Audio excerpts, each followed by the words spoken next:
De ces côtes baignées par l'océan Indien, jusqu'à ces collines tapissées de plantations de thé, 9 motards sont venus sillonner les routes de l'ancienne Ceylan. Pendant 12 jours, sur 1400 km, ils vont découvrir le Sri Lanka. Ses pistes envoûtantes, ses paysages grandioses. C'est magnifique, c'est incroyable. Un voyage inoubliable. Regarde le bonheur! Le bonheur, c'est ça! Fait de rencontres, de péripéties. Là, on est hors des sentiers battus. Et de vie sauvage. De Negombo, les motards rejoindront d'abord Kalpitiya, puis direction le triangle culturel du Sri Lanka. Cap à l'est ensuite vers Trincomalee, avant de rejoindre la chaîne des Knuckles et de rouler vers le sud.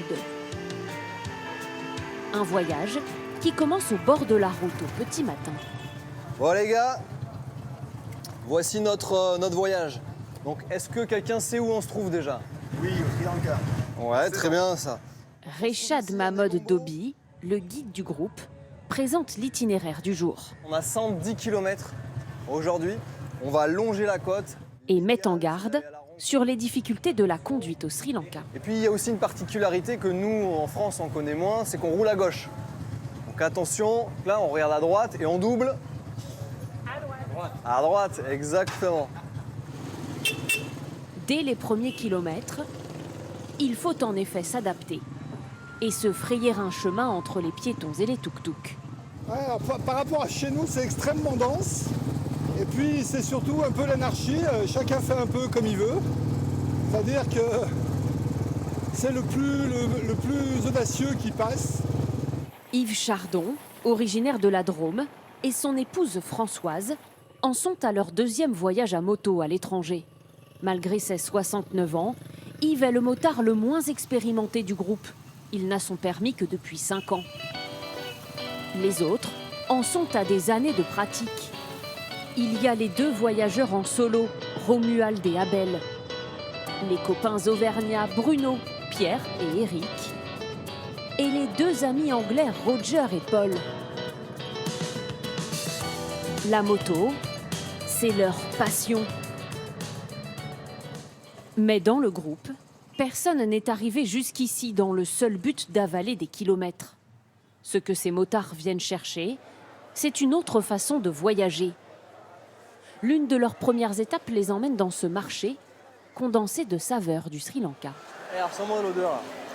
Sur les étals, des épices, des fruits et légumes locaux qui attisent la curiosité d'Yves et Françoise Chardon. Je sais pas ce que c'est ça. Ah, c'est du bananier, c'est de la fleur de bananier. On l'a vu, je crois, au Cambodge. On a vu. C'est très bon dans les salades. Tous 2 antiquaires, Yves et Françoise qui adorent chiner, se sentent ici dans leur élément. On adore faire les marchés parce que c'est vraiment local, on connaît comme ça, on arrive à découvrir un pays vraiment. Et après on ramène plein d'épices, plein de trucs, et on fait plein de recettes. Après cet arrêt, le trajet se poursuit le long de l'océan et traverse des villages traditionnels. Sur la route, un temple hindou a attiré l'attention du groupe. C'est beau, hein? Coloré. C'est coloré, c'est beau. Romuald Plissono, chef d'entreprise, fait ici son premier voyage en groupe à moto. C'est le voyage que je me suis offert pour mes 45 ans, de venir au Sri Lanka et de venir faire un road trip moto avec des gens que je ne connais pas et seul. Installé au Cap Ferret, Romuald Plissono roule normalement sur la côte atlantique en Harley-Davidson. Ici, pour lui comme pour les autres motards, c'est en Royal Enfield, la 2 roues historique de l'armée indienne. Une moto qui n'a rien d'un bolide, mais qui passe partout. On ne cherche pas la vitesse, on aime les sensations de liberté et on n'a pas besoin d'aller vite pour les avoir justement. C'est de pouvoir contempler tout ça. C'est sur cette moto de légende que les 9 voyageurs vont poursuivre leur route. Demain, c'est un changement de décor qui les attend.